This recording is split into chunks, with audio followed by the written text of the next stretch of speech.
When I was 2 years old, just looking up in the skies, I was like, how can I get there? Being in the Caribbean, I didn't see how that was possible. So slowly I started letting that go. But the universe was really calling me. I want to be an astrobiologist, and that seemed like it was impossible. But ideas are very powerful. I was in the Olympic Games in 1972. I've always enjoyed being an adventurer. I was flying with my daughter, and there was an ad that popped up. Would you like to become an astronaut? Would you like to go to space? And I said yes. John is one of the most incredible people I've ever met. The fact that he's been following this company for 18 years just for this moment, I think that's very special. For some reason, I seem to attract myself to these experiences. But when I got diagnosed with Parkinson's, I thought, well, that's it. They're not going to accept me. The fact that I'm now going to space with Parkinson's is completely magical.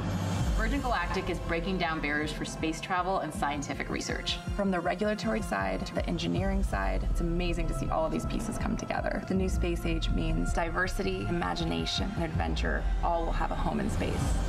We've built a space line, and now it's time to go. This is revolutionary. My name is Anastasia Mears. My name is John Goodwin. Keisha Shaha. I'm the first person from Antigua to go to space. For me to go into space is hopefully inspirational to all people. It really does just connect everyone. This is for all of us. Space for all opportunity. We all need to get out of our comfort zone, try new things, to believe in ourselves. These are pre-space tiers. This is standard issue tiers, totally required to going to space. Welcome, everyone, and prepare yourself. There will definitely be pre-space tiers. Thank you for joining us on this momentous day as we bring you coverage of our first private astronaut commercial spaceflight, Galactic 2. I'm Sarisha Bandla. I run research operations and government affairs here at Virgin Galactic, and I had the privilege of becoming astronaut 004 on our Unity 22 test flight. We're coming to you live from our home at Spaceport America, set in the beautiful state of New Mexico here in the US. Days like today don't come around all too often. They're special days that mark moments where boundaries are broken and what we thought to be impossible is redefined. As you saw in the intro, the crew aboard our first private astronaut flight today are unique. They're history makers. They're not only achieving their own dreams, but they're also inspiring the entire world. On board, we have the first Olympian to go to space, the first astronauts from Antigua and Barbuda, the first mother-daughter duo to fly to space, and the youngest astronaut in history. And also, one of my personal favorites, this is the most women ever in a single space flight, and our mission is also majority female, which is huge given that less than 100 women have gone to space total in our history. The list goes on for this incredible crew, and I can't wait for you to get them to know them more on this show. But first, let me introduce you to my co-host, our Mission Insights Specialist, Jonathan Ritchie. For those of you who have joined us before, you know that our Mission Insights Specialist will give you live play-by-play updates direct from Mission Control. So thanks for joining us again, JR. Thanks, Sarisha. What a pleasure it is to be in the studio with you today. I can't wait to get into this flight and share it with all of our viewers across the world. It's an absolute pleasure to have you here in the studio. And thank you. Can you tap into that special power of yours and give us an update on our crew and our vehicles? Yes, I can. So, as you can see, the vehicles are already airborne. We have, earlier this morning, observed a perfect takeoff from our runway here at Spaceport America with Eve, the mothership, piloted by astronauts Nicola Pacelli and Mike Masucci. Mothership Eve, it has completed the climb to launch altitude, which for today's flight is 44,500 feet. But in addition to that launch altitude, there's also a designated launch point within the airspace. Everything is looking fantastic. As I said, we're already at altitude. We're at 46,000 feet right now, and just a beautiful view you get from up there. I imagine our crew are taking it in, and they're preparing themselves as we get closer and closer to that big moment. amazing. I can feel the anticipation, and I'm not even on board. Now, the individuals today on board bring with them a wealth of diverse motivation and wonderful stories that make them one of the most extraordinary crews to ever fly to space. And when I say it out loud, I really just can't help but feel immense pride. It's always been Virgin Galactic's core mission to broaden access to space, giving more people from all corners of the globe more opportunities to experience the wonder and awe of space travel. And today really feels like the start of something very special. Now, on board first, we have John Goodwin, an Olympian and one of the first Virgin Galactic ticket holders. He's waited 18 years for this. John is joined by Keisha Shahoff and Anastasia Myers, a Caribbean mother-daughter duo who won their seats in a draw that raised funds for nonprofit Space for Humanity. These three remarkable individuals show that the barriers that once existed to becoming an astronaut are being broken down. Now, to date, fewer than 700 people have traveled to space. And not only that, but the rich diversity of humankind is still really truly to be represented. And we're here to change that, beginning with an 800-strong community of future astronauts that come from astonishing 60 different nations across the globe. And some of them will be the first of their nation to experience space. And that is certainly true of today. And I know we have a lot of future astronauts joining us from around the globe here on our live stream. So a huge shout out to all of our future astronauts in that incredible community. You know, Sarisha, that's what I really love about Virgin Galactic. We're allowing people that chance to realize the dream of going to space, a dream that I hope to realize myself one day. I know you'll get to space one day, JR. I'm excited. Now, as I mentioned earlier, Keisha and Anna will be the first ever Antiguan astronauts. Now, historical occasions like this bring communities together. The whole island is celebrating this milestone, including guest Prime Minister Gaston Browne and Virgin's founder, Sir Richard Branson. And we're going to go live to Antigua, where our very own astronaut 006, Christopher Huey, is at the celebration. Chewie, what's it like over there?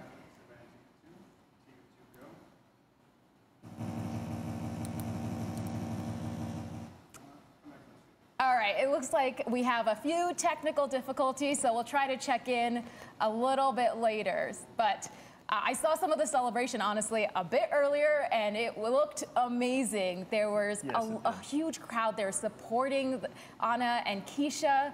We saw Chewie give a presentation about the flight to the crowd. It just looked like all of them were having an incredible time. So we'll try to check in a little bit later. Now, we know that space has this amazing ability to bring people together, and that was on full display in Antigua. But there's also a lot of other parties going on as well. And we'll go in and check on those a bit later. So, it's just couldn't be more excited. Now, what looks like, let's go and check in on the people on board. Their stories are so inspiring, and I can't wait to get to go into their stories and have our entire audience join them on their journeys. Now, John Goodwin, let's start with astronaut 11, an Olympian and one of our first ticket holders. Let's take a look at John's story. I've been waiting a quarter of my life on this Earth to go into space. I'm 80 now. The fact that I'm now going to be doing this is completely magical. I watched the landing on the moon with great interest in 1969, and it's incredible to think that I'm here. John is such an interesting man. He is one of the most incredible people I've ever met. He's such a daredevil. This guy lives. I kayaked in the Olympic Games in 1972. I organized an expedition of 14 people. The record still stands today.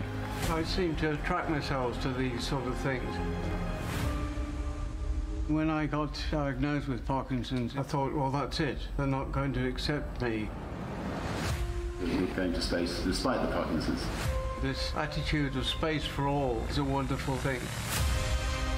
Hearing his story makes me realize I'm going to be sharing this mission with such an amazing human. To space. This opportunity is completely unreal. For me to go into space and defy Parkinson's is hopefully inspirational to all people.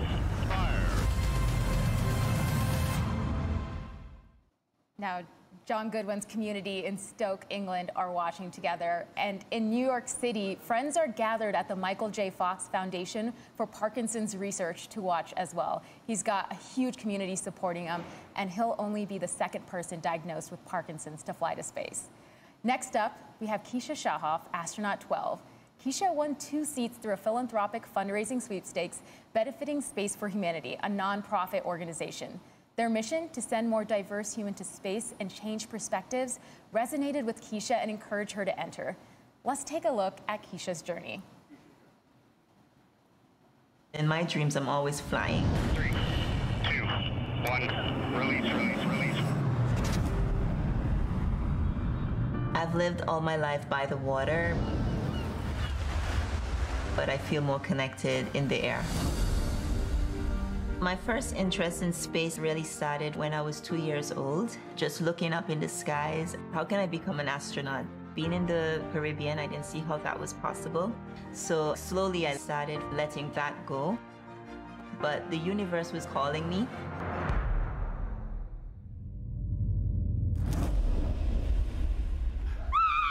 You're going to space! So you would be the first astronaut from Antigua, of course. Making history. You're making history. It's a very inclusive mission. My lifestyle is very much grounded. The same way that I live is how I educate and I help others in my coaching program. I hope to inspire people in this region to get beyond their limitations. When I was asked the question, I won 2 seats, who's coming with me? Anna looked over at me and she says, Mom, if anyone is going with you to space, it's going to be me.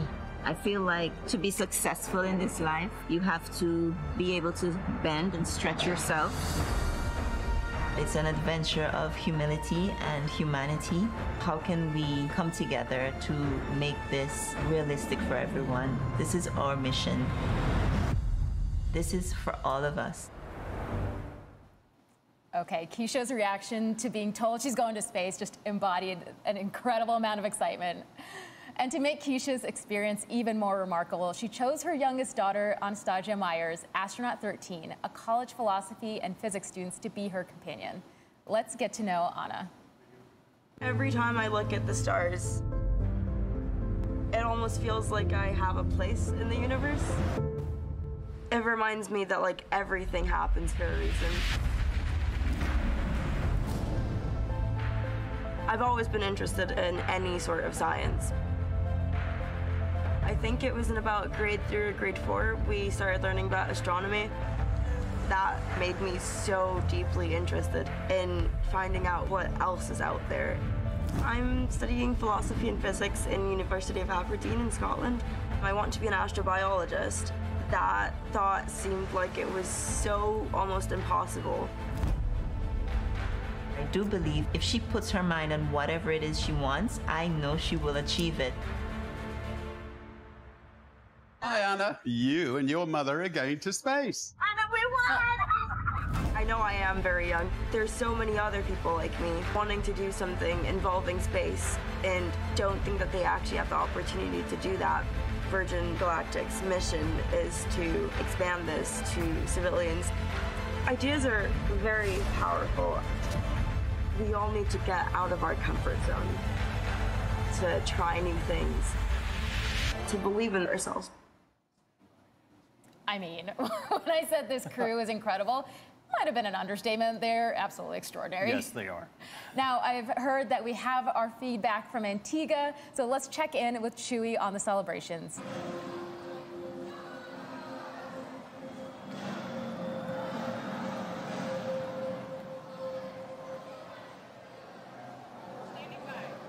Make sure they know to bring the audio down. All right, testing, 1, 2, 3, am I in? We're good?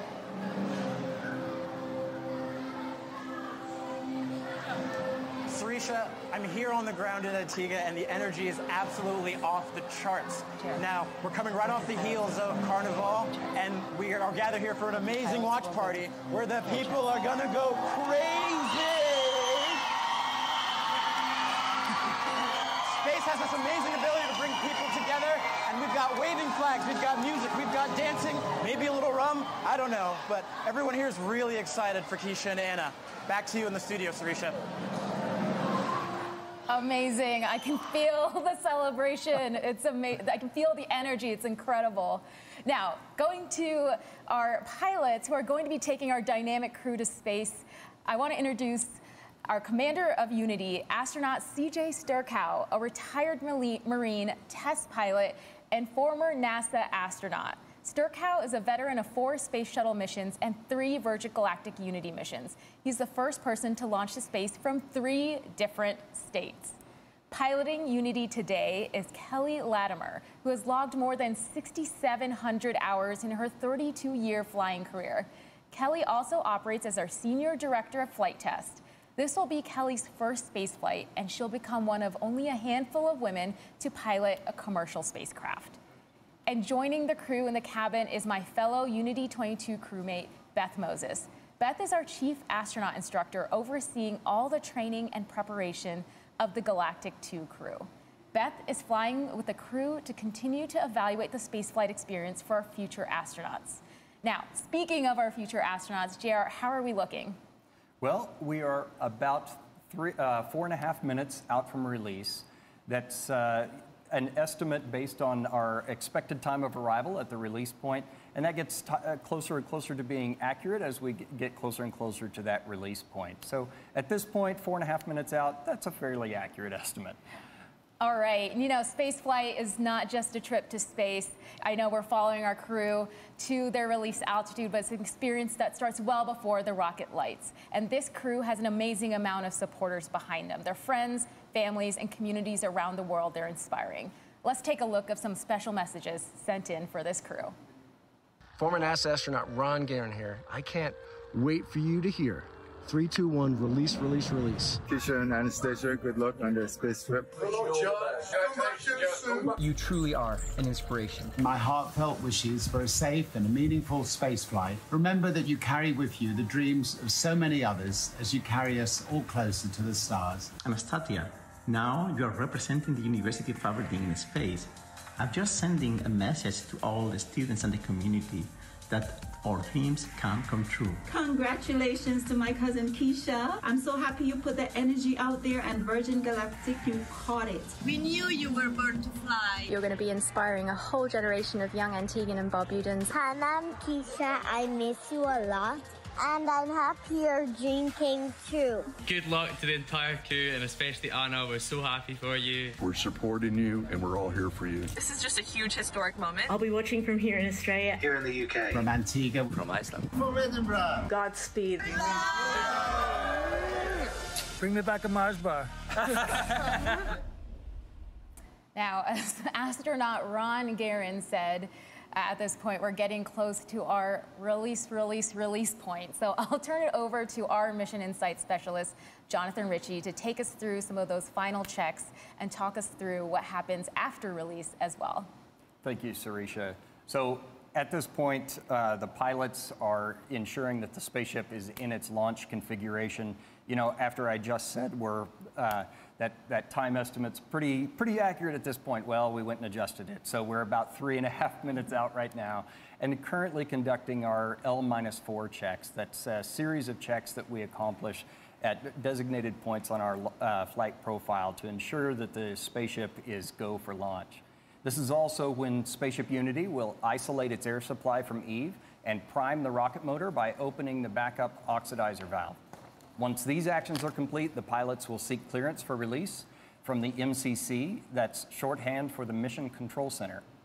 The MCC team consists of experts across various departments and disciplines within the company, and they're verifying these checks with our crew every step of the way. For me, this is where I really start to feel the anticipation building and get excited. I can only imagine what it'd be like to be on board right now. This is really the time when the anticipation builds. All you're thinking about is that release point and getting into that boost, and honestly, getting into space. It's gonna just, it's so exciting. And I just heard the L-4 checks are complete. So as you just mentioned, that release point, right after that, the crew lights the rocket motor, and Unity's trajectory to space starts in that horizontal release position before turning towards space, a maneuver that we refer to as the gamma turn. And then the rest of the rocket motor burn occurs in the vertical. We're now 2 minutes out from release. The rocket motor boost was one of my favorite parts of the flight. Seeing the Earth drop away and seeing space come into view is just absolutely exciting. And of course, our vehicle gives our customers the best view of Earth with the amount of windows we have. Yes. So we are go for release on time. That's about 1:40 from now. As you mentioned, that view from Earth, when the rocket motor burn is completed, the pilots will command the ship to feather. That's rotating the tail and the aft section of the wing up to about 60 degrees. And that starts a backflip maneuver for our spaceship. And it orients the vehicle such that all of those windows overhead are providing just a fantastic view for everyone on board to be able to look down at the Earth below. All right, so we're about 1:10 away from release at this point, 1 minute.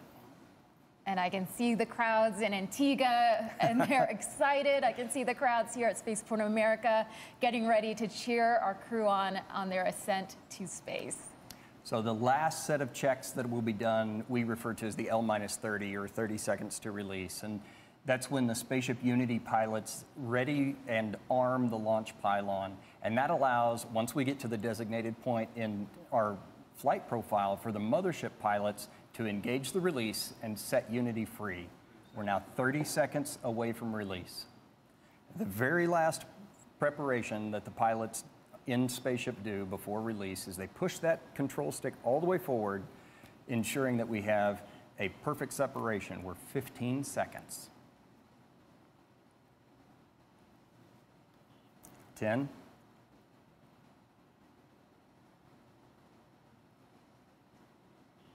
5, 3, 2, 1, release, release, release. Ignition, good control. There's Mach 1. The pilots have started trimming for that turn towards space. Trim is now set. There is max Q. That's the point of maximum pressure exerted on the vehicle by the atmosphere. Those on board are experiencing about 3 Gs right now and traveling over 1,000 miles an hour. That's incredible. I can imagine they're having quite a great time. We're at Mach 2. We're in the vertical, headed towards space. This is the part where they're seeing Earth move away and seeing space come into view and seeing that they're going to space, and just, it is an incredible feeling. So we've got about Mach 2.8, Mach 3 approximately, and rocket motor cutoff. Amazing. The crowds here are just absolutely going wild. I can't imagine what's happening in Antigua with them cheering them on. That's incredible. Awesome. Go Keisha, go Anna, go John. So everybody on board has been cleared to unstrap and enjoy that zero-G experience. The pilots have unlocked the feather. That's the preparation so that they can raise the feather here momentarily. They're engaging the RCS as well. The feather is now starting to move on its way up. Everyone's up out of their seats just it's incredible. They're all, I know, it's amazing. They're all going to the window and taking in this just absolutely incredible view of Earth, the planet where all of their experiences are held. Everything they've ever known is down below. The feather is all the way up. We have a predicted apogee of about 289,000 feet. That is amazing. Our crew looks like they're having an absolutely incredible time, and they are officially astronauts. Welcome to space. Woo!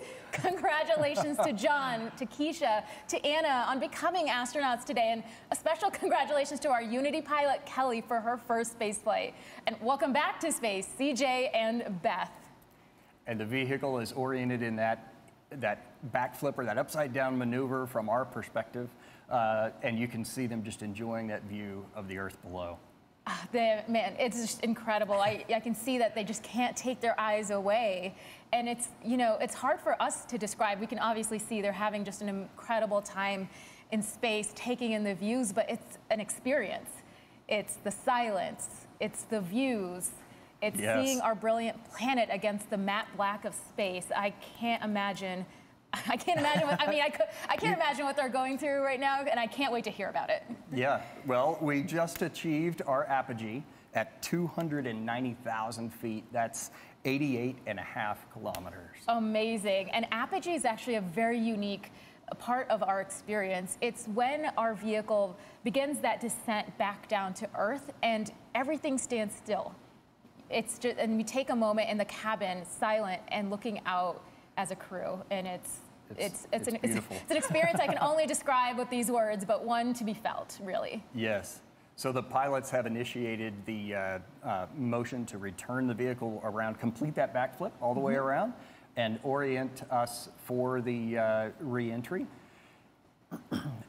They've just made the return to seat call. They do that before we get to about 0.1 Gs. The pilots tell the passengers when to return to their seats, and then it's something that our training team has made very natural and intuitive, Absolutely. even though you're in that reduced G environment. Yeah, absolutely. During the days up leading to training, it's something that all of our crew practice.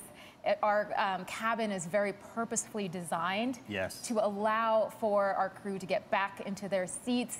And even on re-entry, the amount of G's that you feel, but it's designed that anyone can do it, as we've seen today. And the views are going to be amazing on the way down, too. So when we talk about space travel, right, with the boost, everybody recognizes that as exciting and thrilling, but the re-entry is actually quite thrilling as well. And we have shock waves that form over the top of the vehicle. Right now, they're experiencing the max G on re-entry of about 3.5. We're supersonic, so if you're outside here at the Spaceport America, you should hear a double sonic boom as spaceship once again breaks the sound barrier on re-entry. We just passed subsonic. Amazing. And the crowds, again, are just cheering on our entire crew. They're going to be able to see the vehicle as it comes down to land, and our crew here are also going to be they're going to be able to see Spaceport America. They're going to be able to see see that their family and their friends are there cheering them on as they come back and return to Spaceport America. So we've passed below 60,000 feet. Once we get to about 53 to 55,000 feet, we'll command the feather down. That'll result in the nose of the spaceship dropping. And then once the feather is down and locked, which it's now moving, the crew will pull back on the stick and make a gentle return to level flight.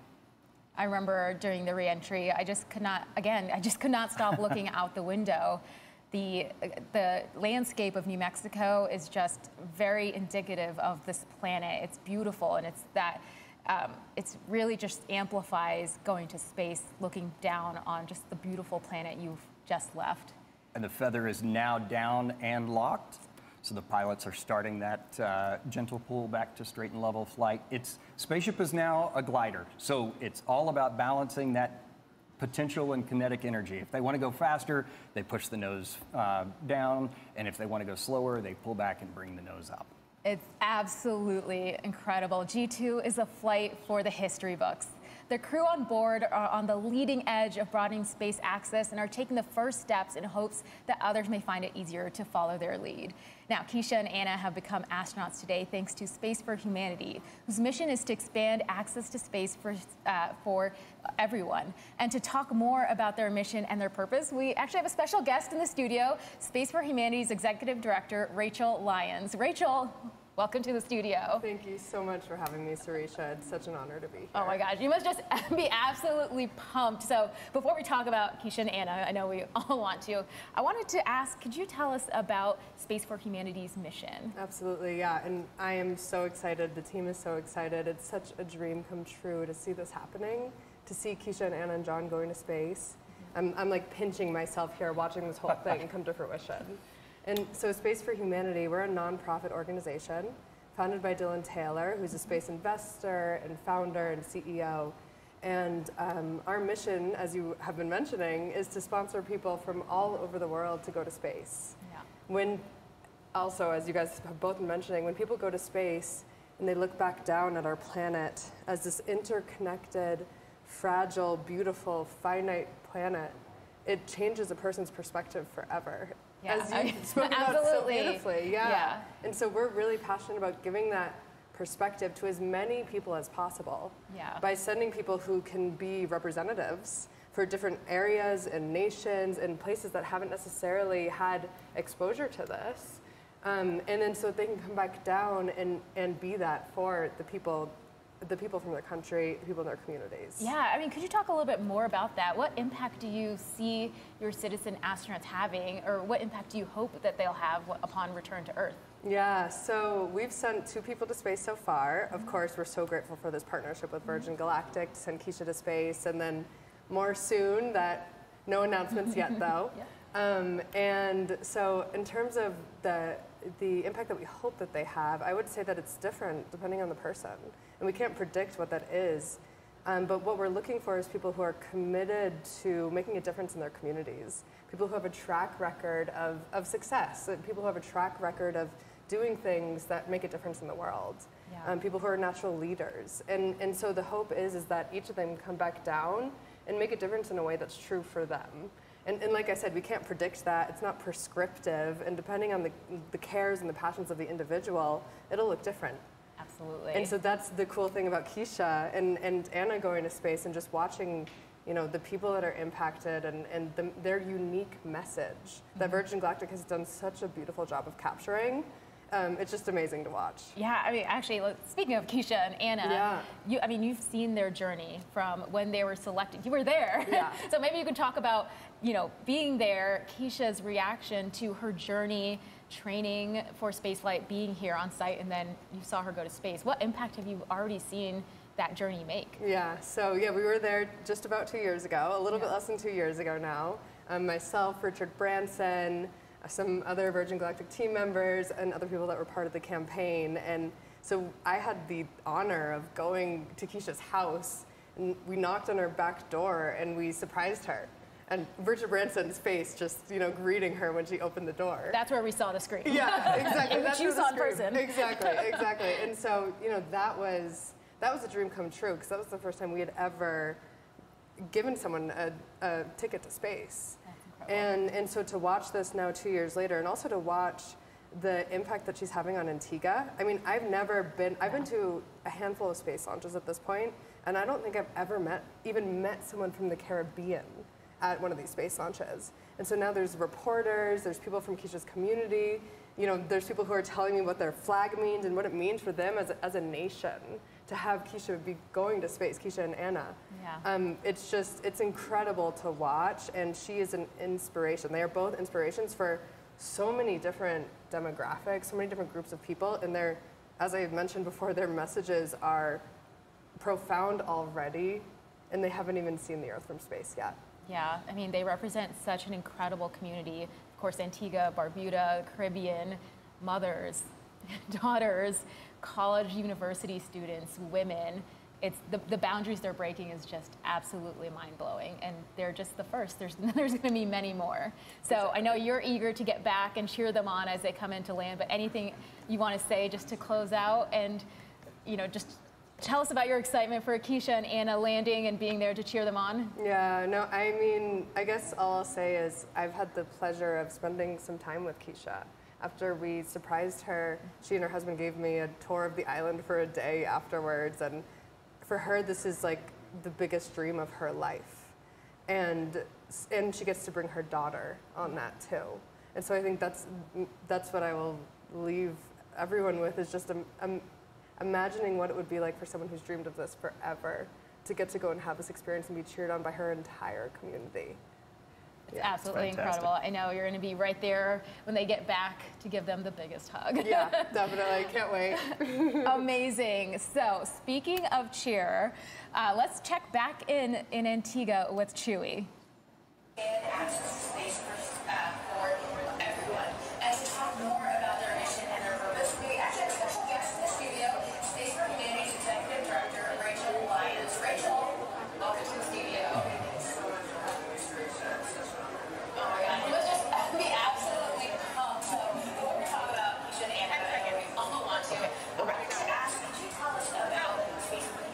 Sarisha, I'm here with the Prime Minister of Antigua and Barbuda, and we just witnessed something absolutely amazing. Prime Minister, what does this mean for Antigua and Barbuda? Well, it's the most significant event for the people of Antigua and Barbuda and the Caribbean. This is certainly a major achievement, and an achievement that will help to inspire great ambitions of the Antigua and Barbudan people. We're very proud of the courage and certainly the resilience of Keisha and her daughter.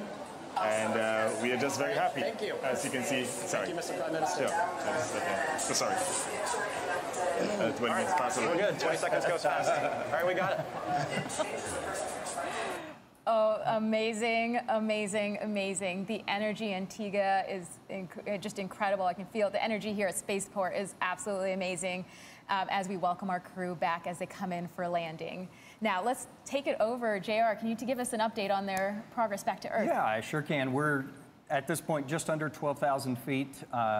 Kelly was at the controls there for most of the glide. CJ has just resumed control of the flying the spaceship. So the approach checks are in work. They've planned to manage their energy management as you do with a glider, and now hitting those waypoints as they come in to runway 34 here at Spaceport America. So that's south to north on the runway. For those non-pilots tuning in, those numbers represent the first two numbers on the magnetic heading of your compass. So 34 is 340 degrees. So we're doing a turn to final right now, and that's a left turn so that CJ, the pilot, the commander in the ship, has a view of the runway. The landing gear is now down and locked. And we're about 7,500 feet. Amazing. Again, I've said this before many times, but the crew have this incredible view, not only of the New Mexican landscape, but of our spaceport facility, which is this incredible facility where they spent the last few days bonding with their crew and training with their crew. So, of course, holds a special part in their hearts, and they get to see that view on their way down. So we're 1,000 feet above the runway. The runway here is about 4,500 feet or 500 feet. Pre-flare, that's pulling the nose up and taking advantage of the ground effect. It's extra lift you get when you're close to the ground. We've crossed the threshold. That's the beginning of the runway.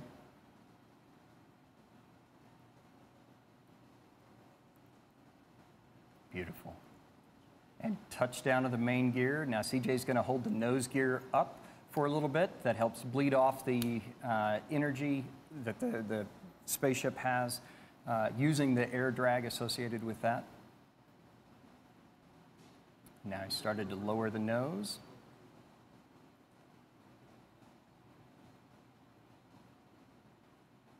And the nose gear is now down. So at a designated airspeed, the pilots have the option to apply the brakes or not. They can let the vehicle roll to a stop. We have plenty enough runway here. They are applying the brakes today, so. We have 12,000 feet of runway here at Spaceport America. 12,000 feet of runway and 200 feet wide, so plenty of room. And full stop. Woo! Oh my gosh, amazing. That is absolutely incredible. What a beautiful landing. Congratulations to everyone on board. We saw beautiful flying from our Eve crew and brilliant work by our chase pilot, all of whom are still in the air right now. Thank you to everyone on the ground here at Spaceport America who made this day possible. Continue following us on social to hear more about our incredible astronauts and see more from this incredible flight. Now, we'll continue the celebration here as we wait the arrival of our other vehicles. Our astronauts are envoys of hope, curiosity, and progress. The more who are able to have that experience and go back to their respective diverse communities, the bigger effect it'll have on the next generation of dreamers for the care of our home planet and the people that inhabit it. G2 crew has demonstrated that the future of spaceflight is not only for pilots and engineers, but for artists, science, athletes, anyone that wants to embark on this journey.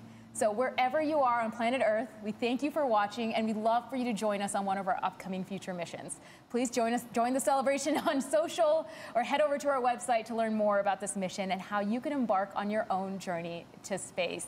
Thanks, everyone. Thank you for joining us.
Good morning, everyone.